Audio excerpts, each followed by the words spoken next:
Hi everybody, I'm Patrick. And I'm James. We're two lazy guys, and today we are reviewing 40 Days and Nights by the Asylum. James, are you excited? Yes. Yes, I'm excited as well. Shall I begin with our summary, and then we can get to the meat of the matter? Yes, let's do it. Okay, according to our good friends at IMDb, 40 Days and Nights came out in 2012. When a colossal tectonic shift causes the sea level to start rising, a microbiologist gathers the DNA of as many species as she can, while the military creates an ark in a desperate attempt to preserve life on Earth. James, I'm just going to bust in here real quick. Okay. Of all the films we reviewed so far, this is the laziest offering by the Asylum.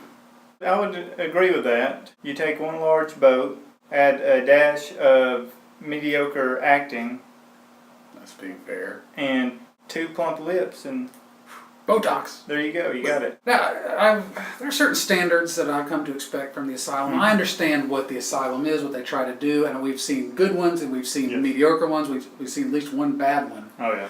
This one isn't bad because of the story. It's not bad because of the mediocre acting. It's bad just because it doesn't have any heart or soul. They didn't put any effort into this one.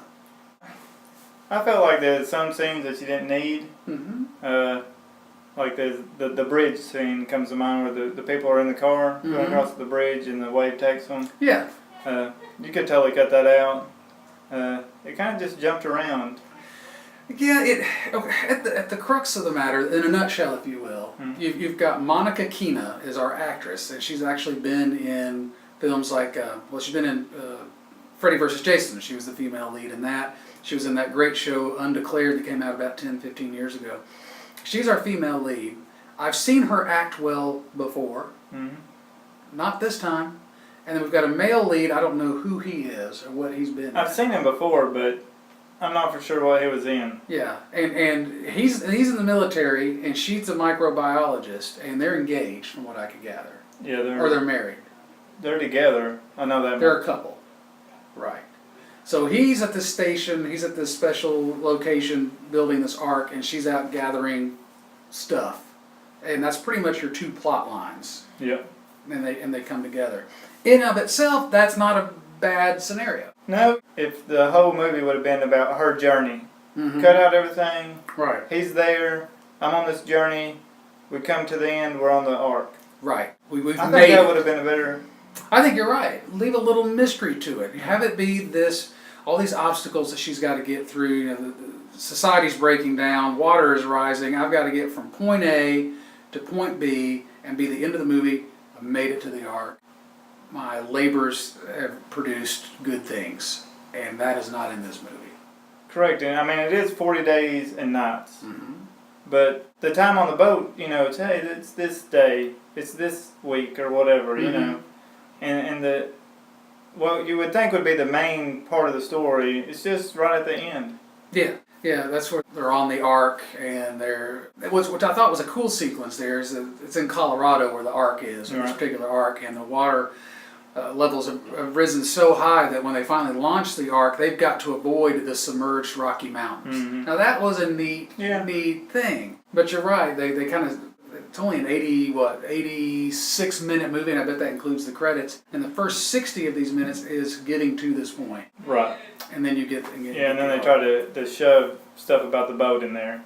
Yeah. At the end. Patrick, I tell you what, I couldn't focus because of the girl's bad lip job. That's all I could see, and it kind of a bit distracting. And of course, this is a picture of her now, and a picture of her in her prime, which is only a few years, mind you. Blows my mind why a attractive woman would do something like that. She did not need any plastic surgery. Whatever happened to her, poor Monica, bless you, dear. I don't know what happened. James, I was really doing some soul searching on my favorite scene in the movie. Do you have one?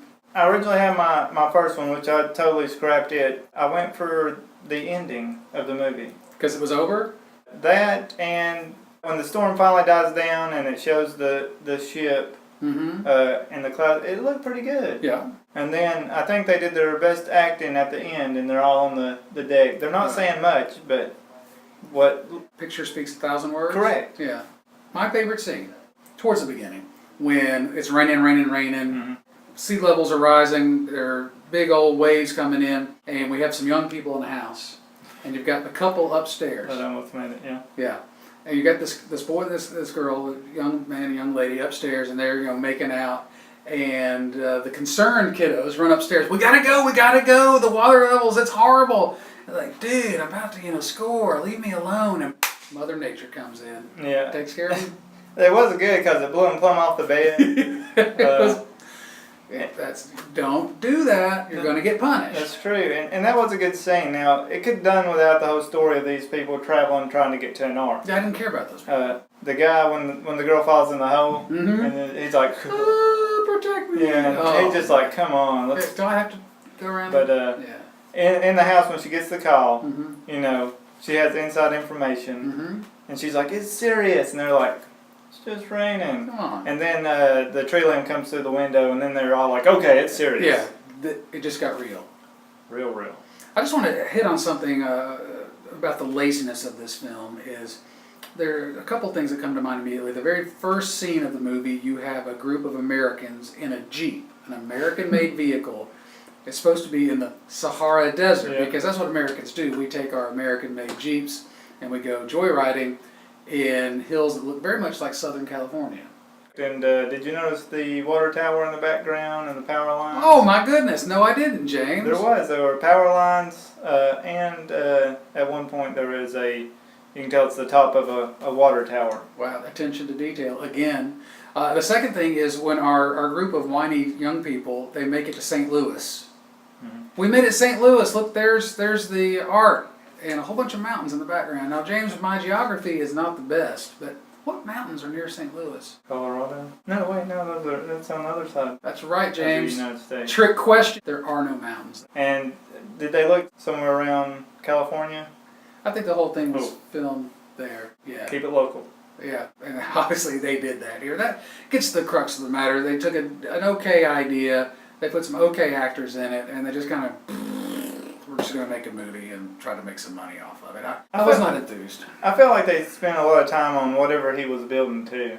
Yeah. The thrusters or whatever they were to keep the ship right when it was in the water. And it just looked like a pile of garbage sitting there. It didn't look, CG that. Make it look something amazing, not a barrel with some wire laid over it. I'll just special mention here to the bridge of the boat, of the Ark.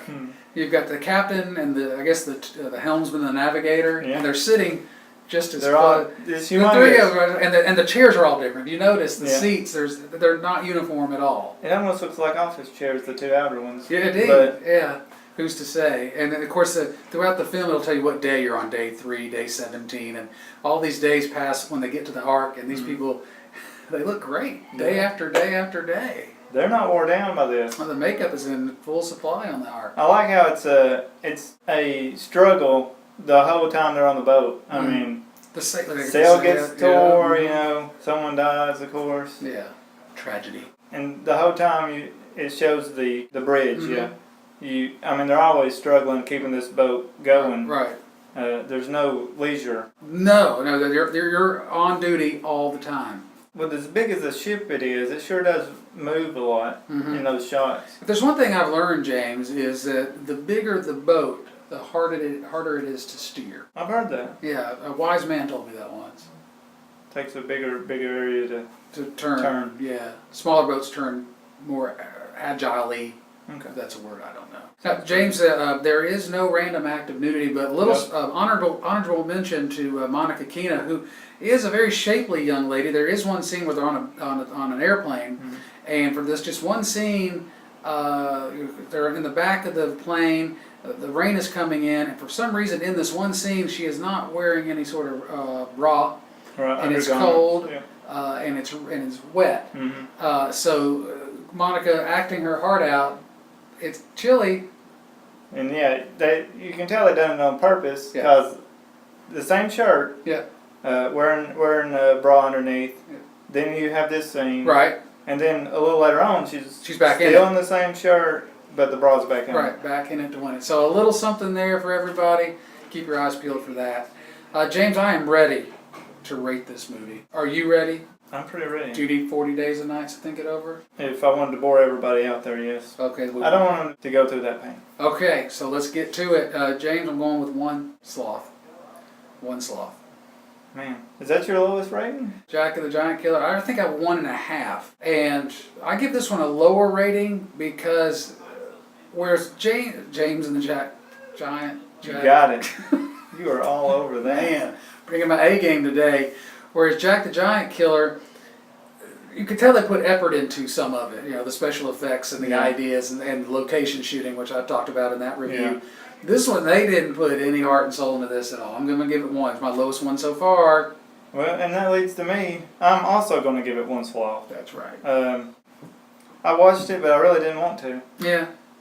It's one of those ones you're just kind of like, okay, it's only 82 minutes, but I can make it, and you can't. I mean, it wasn't even like where it was fun to try to find stuff. It was just mediocre, bad B movie. But James, I'm happy to say I'm very excited about our next film we're going to be doing. It is a horror movie by the Asylum, and I don't think we've done a straight up horror movie yet. We haven't, and I'm really psyched myself. Yeah, it's called Hold Your Breath, and it's about an urban legend that if you go by a cemetery, you've got to hold your breath because if you breathe in, the bad demons will get inside you and possess you. This is straight up horror. It's not sci-fi. It's not fantasy, except for the urban legend bit. But I'm excited about this one.